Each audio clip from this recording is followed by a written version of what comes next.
Bosses in gaming are an expected roadblock to any gameplay section. They're a great test to show you've learned the mechanics of an area or to flex your stuff with an overpowered build. Every now and then you'll face a boss you think you can beat hands down, you'll take one look at them and think, this'll be easy. But then that's when they do something completely out of nowhere that leaves you scrambling to figure out what just happened. Don't forget to like and subscribe if you liked the video, and here's 10 bosses you fought who gave you a surprise motherfucker. Developed by From Software back in 2019, Sekiro broke the mold of the typical Souls games in a lot of ways, doing away with all the RPG elements in favour of a set character and playstyle. However, this isn't the only Souls game staple Sekiro threw out the window when we played it. I refer to the now infamous poop-flinging menace himself, the Guardian Ape. I remember fighting this boss without the knowledge of what comes next and really struggling with his wild phase, with the moveset being very unpredictable and often arena sweeping in nature. After a few good attempts, I eventually felled him and received the Shinobi execution message. And this is where the surprise comes in, as you slowly begin to notice the fog wall hasn't lifted yet, and then it happens. The ape gets up, grabs its own head up off the floor, and wields a sword you use to decapitate it against you. This moment, if you go in for the first time without the prior knowledge, absolutely floors you, especially when you've struggled so hard to beat Phase 1. Luckily, Phase 2 is significantly easier, with it being more or less an easy parry moveset, plus a few screams from the disembodied head. By no means an easy boss, but made infamous by its sneaky second phase. Tears of the Kingdom had a huge amount of surprises hidden up its sleeve in terms of its gameplay additions and new elevations of the map with the sky world and the depths. Here in the depths is where you find the Gloom, a status effect that stops you from being able to heal unless you have the right items to heal it. As you inevitably return to Hyrule Castle for the final showdown with the big boss Ganondorf, you're asked to plunge into the depths in order to find his lair, and have to fight an army of gloom-infected enemies to get to him. Once you do reach the boss room, it's deathly quiet. This is by far one of the most spectacular one-on-one boss fights in gaming, at least for Phase 1. You trade blows, dodging his attacks just at the right time to perform a flurry attack, and once you manage to whittle his health down to 0, you start Phase 2. This is where the fun begins. As Ganondorf gets ready for round 2, you see his health bar start to extend back out. No biggie, you think. But then it just keeps going, and going, and going, until it literally goes off the screen. I love how much Nintendo just doesn't care about how daft it looks. It looks so janky and broken, but that's the whole point. Ganondorf's power level is just off the charts, and you call some friends in to help give you a hand with taking him down. This boss fight is still far from over, and features more incredibly cinematic moments, but for me, the oh my god surprise was by far the health bar extending into nowhere. The Arkham series is more known for its world building and implementation of the complex Batman lore than it is for its insane boss fights. Yes, there are a lot of great cinematic boss fights, but there's equally as many duds. Whilst the game's better known for its surprising story beats, there is one boss that stands out to me as surprising, and that's the Mr. Freeze fight. Praised as one of the most innovative fights in gaming, the surprise here is Mr. Freeze's adaptability. The setup is, Mr. Freeze has locked Batman in the room with him, which if you think about it, isn't usually a very smart move. However, in keeping with the fact that Mr. Freeze fights more with his brain than his brawn, we are immediately shown not to mess with this guy. In classic fashion, as soon as the fight kicks in, we'll figure out a way to take him down. Thing is, as soon as you do, he will immediately remove your ability to take him down like that again. This forces you to think on your feet, as you have to use a myriad of different takedown techniques in order to beat him, and it has to be a different one each time. This means if you've been relying on one tactic all game, you're going to have to quickly discover how to do all the other moves, because otherwise, you're in for a very long and painful fight. The equivalent of third-person action game chess, the Mr. Freeze fight is one for the history books. What has to be technically the least surprising entry of the list is from Final Fantasy V. Chances are you'll initially find this boss in the town of Carwin, where they'll ask if you think they're pretty. If you answer yes, they'll quickly turn into one of your party members and run off. Talking to the citizens of the town will reveal there's a mimic among them, and they're honing their skills in the Waltz Tower. Once you get there, you'll be met with the famed mimic Gogo. This is the surprise that's not a surprise. Gogo will outright tell you he's going to mimic you, and to do as he does.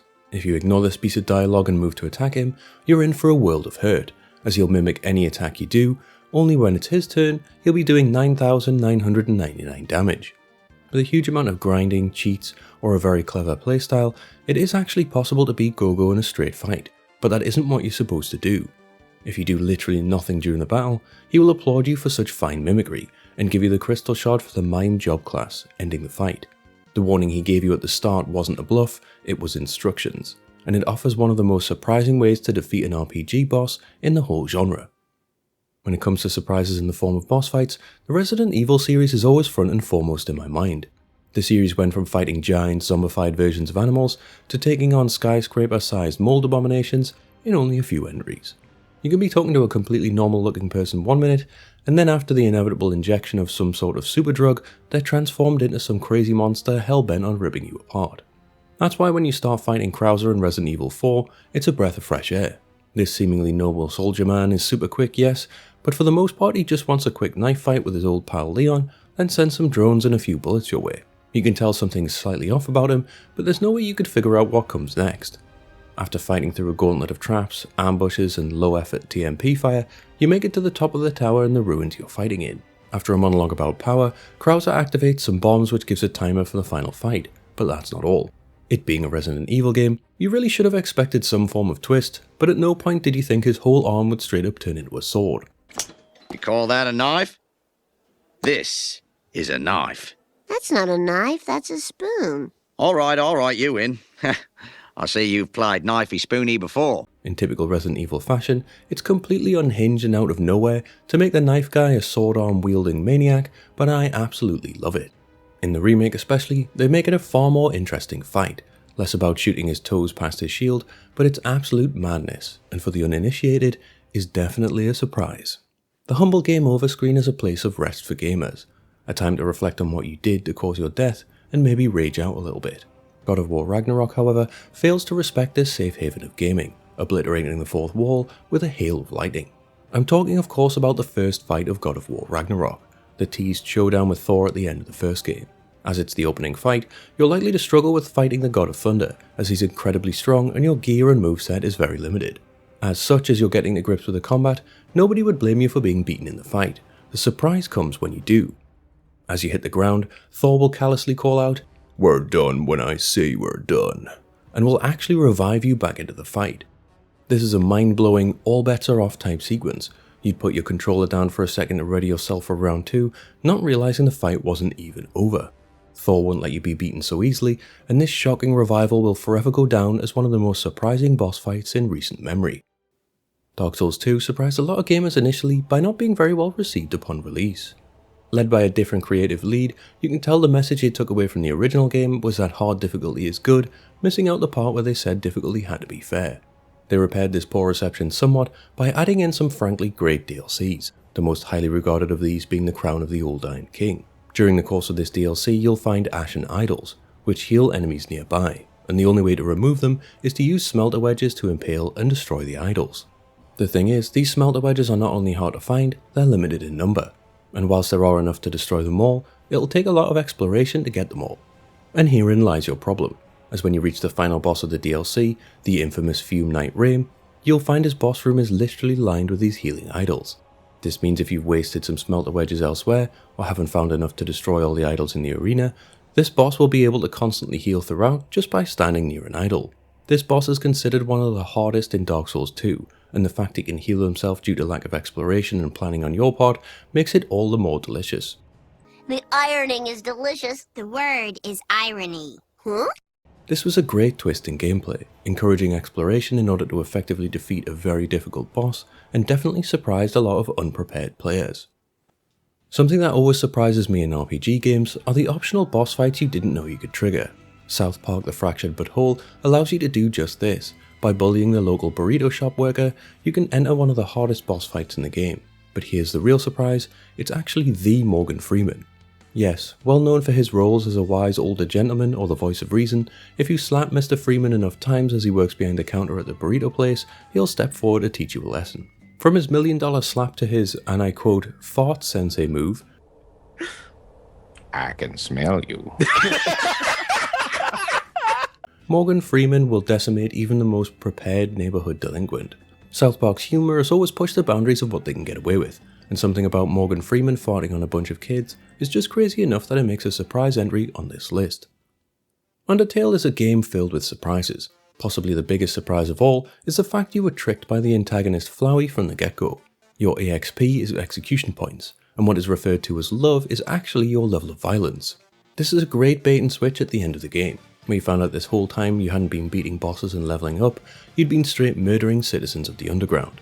What you perhaps didn't know is there are both fully pacifist and genocide runs that allow you to save or kill everyone. Whilst doing these runs, the joke-loving skeleton Sans will be watching and silently judging you. He's so laid back he's almost horizontal, which is why when you do a genocide run of Undertale, you're in for one of the biggest shocks in gaming. Sans will confront you at the end of your genocide journey, scolding you for killing all of his friends and push you straight into a boss fight, where he'll immediately attack you with so many different things, it's impressive if you survive the first surprise wave at all. Regarded as one of, if not the hottest boss in Undertale, this chill guy will wreck your day in the most surprising way if you decide to take the darkest path in the game. Remnant 2 is a genuinely good blend of roguelike dungeon crawling and Souls-like third-person shooting mechanics. You can reroll areas of the story and map to change what levels and biomes you get, offering a gameplay switch-up that definitely has an end, but begs for replayability. One part of the game you can't reroll or change though is the final boss Annihilation. Up until now, most of the bosses on Remnant 2 had either been small-scale fights that offered some interesting mechanics, or larger-scale fights that were pretty straightforward. Whilst the combat was always touted as Souls-like, it never felt that hard. Well, enter the final boss of the game, and by far the biggest difficulty spike I've seen in the game for some time. This boss lives up to its namesake and will happily annihilate you within a few hits if you're not careful. Not only this, but this big winged giant will teleport you into a weird sci-fi hellscape when you hit certain HP thresholds, wherein you'll have to dodge tentacles that box you into a location whilst Annihilation himself launches attacks at you. The surprise here is just how difficult this boss is, and it may not look it in video format, but anyone who's played this game will tell you that Annihilation felt almost broken upon release, and was an insane level of difficulty compared to all of the other bosses in the game. And there's my list of bosses that gave you a good surprise from what you expect in a fight. Are you surprised any bosses did or didn't make this list? Shout them out in the comments below and we can chat fun boss fights. Thanks for watching the video. If you liked it, feel free to drop a like and subscribe. I put out videos pretty much every week. If you want to catch me directly, I'm over on x.com/gracious_rhino. I'm Gracious Rhino, look after each other, and I'll catch you soon.